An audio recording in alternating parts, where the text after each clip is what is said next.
Welcome to the OK Book Club. This is Book 2, Episode 4, 2-4. This is The Lost Library by Rebecca Steed and Wendy Mass. Again, listen carefully. You do not, spoiler alerts, you want to read chapters 32 through 36, pages 160 to 187 in this episode. It's only a few pages, obviously 27 pages. This is the shortest number of pages in any episode that we've done, but there's a lot happening here. And I know you're going to hear my co-star of the podcast, Jasper's in the background. He has been absolutely driving me crazy today. Cannot stop. He is obsessing over a hairbrush. Mrs. O'Keefe bought one. It came in an Amazon box. We opened up the box, and he's been going crazy. I don't know if it's because he thinks it's a porcupine. It's going to jump up and get him. He's barking incessantly, really to the point where it was funny at first, but now I've had it. I mean, it's like obsessive compulsive, like anxiety here. He's going nuts. And the sense of the dogs have a sense of smell that's just off the charts. I made a mistake and hid it in this drawer, and he's been, even though it's not there anymore, and I've tried to spray everything that I can think of to lessen the sense, he's just still obsessing. But you guys don't want to hear about Jasper. He's driving me crazy. So if you hear him bark, yeah, it's because of the hairbrush. Maybe Al can use a hairbrush. I don't know, but I tell you what, chapter 32, it's her chapter, and yes, I wrote way up on top, wow, this chapter is good. Probably we'll look back at the end at a retrospective episode, but this could be the best chapter that Al narrates, and why? She just unloads all this information. It's unbelievable. So Evan leaves. She goes back, sits down, and looks at this box with all the articles about the fire at the library. And OMG, listen to this. Inside the box was the obituaries of Miss Scoggin and Mr. Brock. They had both led notable lives unlike myself. I remembered the funerals where the three of us ghosts had stood together in the sunlight watching. And again, what do you mean three of us ghosts? Again, is the author messing with us? What is happening? Clearly, not sure the purpose of this. We have to get some answers regarding Al, right? But this is very interesting. She writes, I was particularly watching our dear boy, of course. Though we'd watched him grow quite tall by the time he was a teenager, his cheeks had never fully lost their roundness. He still blushed whenever he spoke, right, which was a sure sign of depth and sincerity. And at Mrs. Scoggins' funeral, he spoke. He talked about what the library meant to him. I know it sounds unlikely, but it seemed as if he was looking at us the whole time. I felt just as invisible as Mrs. Scoggin and Mr. Brock were that day, but I may have been fooling myself. My mind struggled with the same old knots. Great line. What a great line. Knots, which is basically that lump in your throat, that queasiness in your stomach. What a great metaphor. And here's what she says. It was impossible that our dear boy had started the fire. He would never do such a thing, even if he was upset. Never. 2, it was impossible that anyone else had started the fire. It was impossible that anyone else had started the fire. The warden said that a match had been struck in the library basement and held to a book. No one but the dear boy had been there. Oh, boy.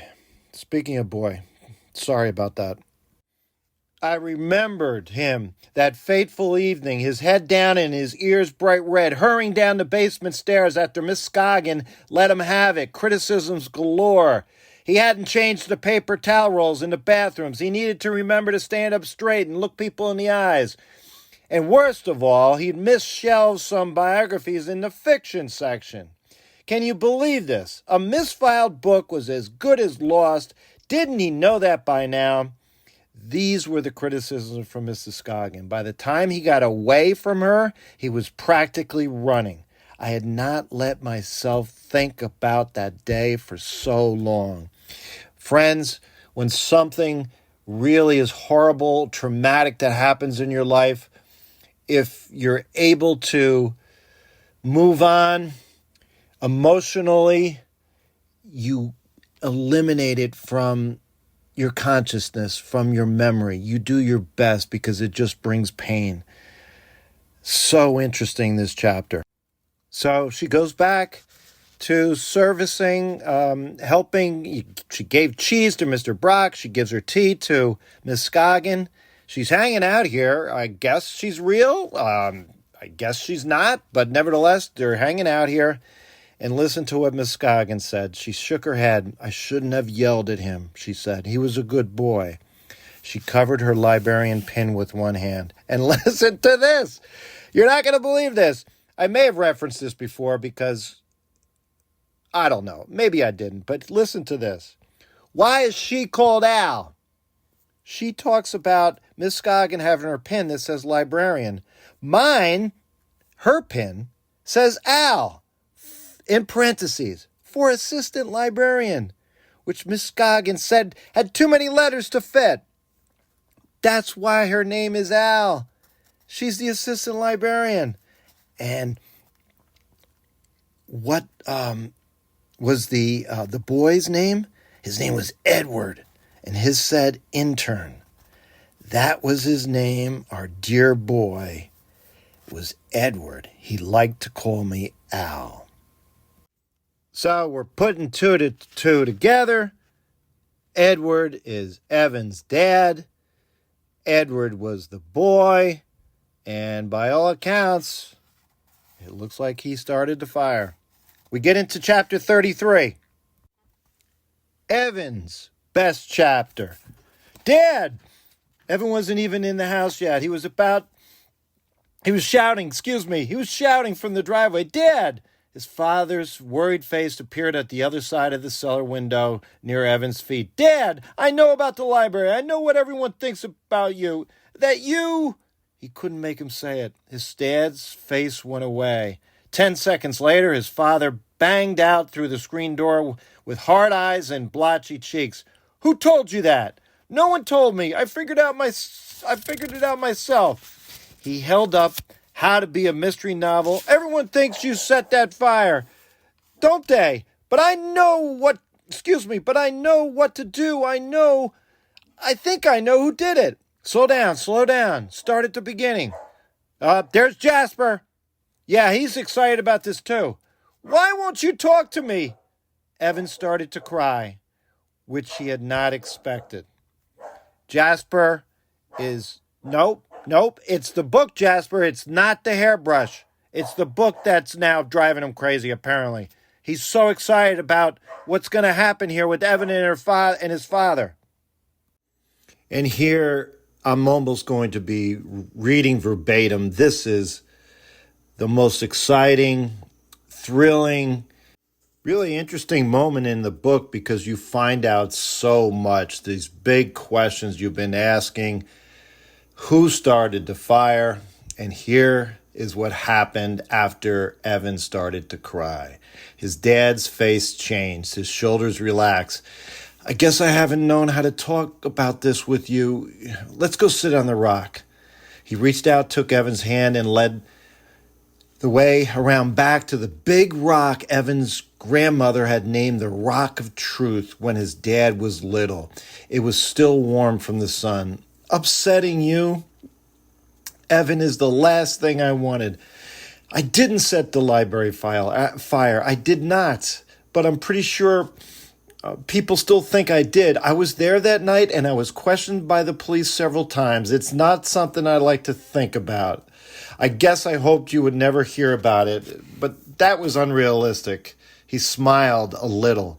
I should have been the one to tell you all about this. I'm sorry I didn't. Evan waited. Listen to this. The first rule of the Rock of Truth. Talk about something you're going to remember from this book. The Rock of Truth. The first rule was no lying. The second rule for the Rock of Truth, no interrupting. But his dad seemed to be out of words. Evan finally said, "The paper said the fire started in the basement. A match had been struck and held to a book." Evan's father shook his head. "That's something I would never do. Never. But I was the only one there." "Are you totally sure, though, that you were the only one there?" "Yeah, but I didn't light any match. I was questioned, like I said. Word got around." He stopped. "The article said there was an intern." Evan pointed to his father. "You were the intern?" "Yes, after my mother died, going to the library was like a safe haven. I was 14, and the head librarian asked if I'd liked an after-school job as a helper. I couldn't believe it. I told her yes. Her name was Mildred Scoggin, and she was a great lady, but she was a strict lady. And she was usually yelling at one of us, at me, or the assistant librarian. Anyway, one afternoon she told me, got angry at me about something or other, and then sent me down to the basement to deal with the book returns, right? I'm sure I felt horrible for getting yelled at, and I felt like a jerk, right? For being yelled at, like in front of everyone. But like I said, she was the boss. She did a lot of that, but the police made a big deal about it. They kept asking me if I was angry. Friends, this is about motive. Like, okay, if you have no proof, no evidence that someone did something, maybe there's a reason why someone would do this, and ultimately they would give a confession. So the police kept asking me, if she yelled at you, right, weren't you angry? And I kept telling them, no, that was the way she always was. Al, the assistant librarian, called them Miss Scoggins' criticisms and reminders. We had a kind of joke about it. So going back down to the basement to do the book returns after she had yelled at me, it just felt like any other day. But it wasn't any other day, Evan said. "No, I know. It was the day the library burned down. And Miss Scoggin, did she die?" His father hesitated only for a moment. "Yes, Mildred Scoggin died of smoke inhalation. Friends, that means that smoke became too much and you couldn't breathe anymore. Just horrible. You got out, though." His dad nodded. "Al saved me. She dragged me outside through the basement door, but I know a lot of people around here still think I started that fire." Evan was swept by a rush of anger. How could you let them think that? "I didn't let them think it. I always said I didn't do it. But how could I prove that I didn't do it, that it didn't happen, without knowing what did happen? I still have no idea." "I believe you, Dad. I know you didn't set that fire. You didn't." Evan's eyes filled with tears of frustration, possibly the worst kind of tears. What an unbelievable emotional line. And at this moment, again, if something's emotional, don't write what happened. Don't write that he started crying, he started feeling sad. No, just write what happened. And here's what the author wrote. His father opened his arms, and Evan leaned into them. They sat there for a while Evan's mind rushed around. It was H.G. Higgins. He was there that day. The book, the Polaroid picture, the keys, the treehouse, everything led to H.G. Higgins. "Dad, I have a suspect." His father drew back. "A what?" "Someone who was at the library that day. I have his book, and I found his keys, and I know he used to live around here somewhere. It's H.G. Higgins, Dad. He's a famous writer, but his whole life is a secret." "Evan, we should tell the police or the fire warden. It's not too late, is it? And then everyone will know that they were wrong about you. This is a big deal, Dad. People died." Whoa, back up, kiddo. You're saying that you think the writer H.G. Higgins started the fire?" "Yes. Why in the world do you believe that? He returned a book that day. I have the book. He was there." "Okay, let's say that is true, and 50 other people probably returned their books that day too. But his book had a picture in it, a picture someone took from the treehouse in the woods." His dad looked at him. "Can I see this picture?" Evan unzipped his bag. and yanked it from the book. That's probably him in the picture, and his keys were at the old library ground, and one of them opened the padlock on this treehouse. His father opened up this Polaroid. Remember, this is a picture, an old way to take pictures. This isn't H.G. Higgins. This is a terrible picture of your teacher, Mr. O'Neill, or at least of his eye, anyway. I took it myself when we were teenagers with this camera. What? Everything you're saying suggests that H.G. Higgins lived around here once. Maybe he took out that book. Maybe he climbed up to the treehouse, which, by the way, you are not allowed to do. But what makes you think, Evan, that he would set fire to the library? Evan didn't know. He just didn't want the bad guy to be anyone around here from Martinville. He wanted it to be someone not from here. I don't know the motive yet, Evan admitted, but I'll figure it out. First, we have to find H.G. Higgins. And that, my friends, listen to this. The bottom of page 169. I've been reading verbatim the most important moment in this entire book. And that's when his father reached into his back pocket and withdrew a small envelope, folded in half. Evan caught sight of the writing and knew exactly what his dad was holding. It was the letter he had written to H.G. Higgins. Evan, his dad said, I'm H.G. Higgins. We're now into chapter 34. So much has happened here. I told you this was going to be a long episode, and it's only 27 pages. But we're at chapter 34, Mortimer's chapter, and he's looking up at the clouds, and he's hanging out by his little free library. He's the guardian of the library, he says, but he interrupted himself. All my fault. And immediately you're thinking, okay, it's not Evan's dad's fault. It's not H.G. Higgins. Maybe it's the cat, right? How could this fire be set? By accident. Maybe it's Mortimer.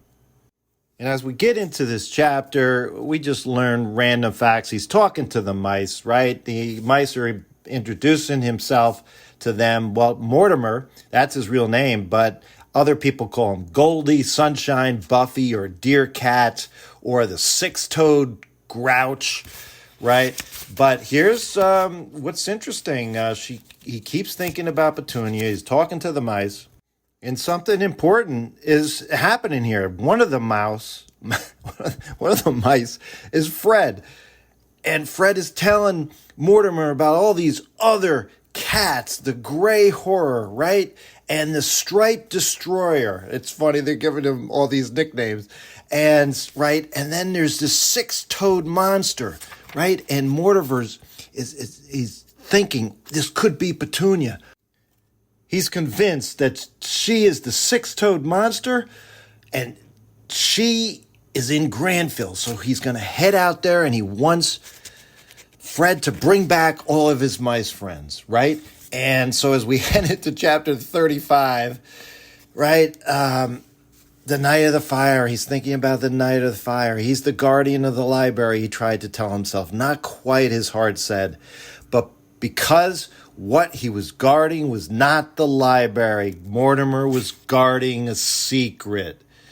And here we have, friends, on page 178, we have some good trivia to ask. All the mice, all their names. We got Fred, Fern, Flora, Finn, Frank, Fiona, Faye, Fergus, and Flavia. Right? And Mortimer had a plan for them. Mortimer would go in, Al would let him into the history house, and there's 9 mouse holes. Right? There's 9 mouse holes. Is that coincidental? Is that a joke? Right? There's 9 mice. And what's interesting about this chapter is all the conversation with the mice and Mortimer. You don't know where it's going, but you can see now what's happening, right? So the plan is that they're going to recreate, I guess, what happened that night of the fire. And they're talking about what, and there's this plan, right? And so the mice are asking, where am I? On the mantle, one of the mice said, with the matches, right? And you remember the rest of it? They did. Except you haven't told us why we're doing all this. What is all this for? And Mortimer says it's for telling the truth. And don't run away if Miss Scoggins sees you guys. because, she's afraid of mice. We need to do this great performance just one time. We need to be very convincing. And this is what Mortimer is saying to the mice. Okay, Flavia said, let's go. She thrust a tiny fist into the air. Showtime, Fred said. Cheese time, Flavia shouted. Apple time. She gave a little jump, landing on her back feet with her hands clasped over her head. Potato time. I can just see this being such a great movie now that so much is coming into play, right? What's happening, right? Mortimer looked at the mice and felt something, longing, his heart said. And then Fred gave a practice whistle and everyone scattered. Now we head into chapter 36, Al's chapter. Miss Scoggin, I started carefully setting down a new hot cup of tea. Yes, dear. On that night of the fire, yes, go on. The fire started after closing time. I remember, yeah. I have always wondered something. My dear, I can't stand it when you stop talking before you have finished your own sentence. Fine. Why in the world, Miss Scoggin, was Mr. Brock still there? It should have been just the three of us, you, me, and the boy. Well, Miss Scoggin goes on to tell her that, they were going to go out on a date that night. Wow. The movies. Yes, Mr. Brock then comes in. We never did get to see that movie, did we? I do hope there will be movies where we are going next, Miss Scoggin. Have I mentioned? When you read this at the bottom of 183, you're thinking to yourself, OMG, what is he talking about? This is the one thing I am looking most forward to next. Next, I said? Miss Scoggin tried to shush him. I am most looking forward to movies. Quite soon. He slipped, picking up his book. It slipped through his fingers once, but he made another grab and managed to hold it up to his face. Then Al put her hands on her hips and she says out loud, Miss Scoggin, where are we going? Before she had a chance to answer me, Mr. Brock, still holding his book, began to rise. First, he was only a foot or so above the parlor sofa, apparently still reading, but very soon he rose higher. Then his head was halfway through the ceiling. Miss Scoggin, he called. His book fell to the floor. Miss Scoggin! Mr. Brock! For some reason, Miss Scoggin seized my wrist. With her other hand, she reached up for Mr. Brock's ankle. He stopped going up, but did not come down either, and we held together like that, awkwardly. And then mice began to flood the room. Mice from a few different locations. I counted at least 6 of them. Miss Scoggin! Miss Scoggin's yelling. But she did not let go of either one of us. She did, however, begin to rise up from the floor again, pulling me with her until I was stretched on tippy toes. Mr. Brock was mostly through the ceiling now, Miss Scoggin hanging from his ankle, and me from her. I gripped her forearm, and she gripped mine. In order to anchor us, I grabbed the mantelpiece with my free hand. This is basically a piece of some type of lamp or something that's on a mantle, which is, maybe up on top of a shelf, on top of the fireplace. Mr. Brock's voice came faintly but clearly from the other side of the ceiling. Miss Scoggin, we must go. If we are going, I believe. She looked at me. My dear, can I do anything else for you? At this point, I wondered what on earth she was talking about. I've got the mantelpiece. Don't worry. Whatever happens, I will not let go. She looked back at me. I felt her fingers slipped a bit on my arm, but she squeezed harder and held me. You are on your way, my dear. Your small library is a success, and today you have met a brand new patron. Patron? You know your place again, at last. Our place is here, Miss Scoggin, our perfect house. Her head was almost at the ceiling now, and mine was hanging sideways, one arm reaching up to her, clinging to the thin marble edge of the mantelpiece. My dear, Miss Scoggin said gently. I looked back at her and said nothing. If you let go, I will let go. What do you mean? I yelled. I'm the one holding us down. Exactly. Mice gathered on below us. I watched them. I squeezed the mantelpiece and I pretended not to understand her. If you can let go, I can let go, Miss Scoggin repeated. Strangely, she sounded more patient than I had ever known her to be in her life. Mr. Brock was not coming back down. That much was obvious. I considered she was asking a lot, but she was, after all, my supervisor. All right. She nodded. I love you, my dear. I loved her too. I let go of the mantelpiece. In the same instant, she let go of me. I fell heavily to the rug, where several mice came to investigate me. Miss Scoggin hovered for a moment and then began to rise. I watched Mr. Brock's foot and then my beloved Miss Scoggin disappear through the ceiling. And I heard two final words, summoned by Mr. Brock. What courage! I believe he was talking about me. We are at 26 minutes of this podcast, only 27 pages. Interesting, thrilling, just holding on to your seat, suspense, really great. But listen, this has been chapter 32 through 36, page 160 to 187. The book is only 215 pages long. Our next episode, finish the book, friends. This has been the OK Book Club.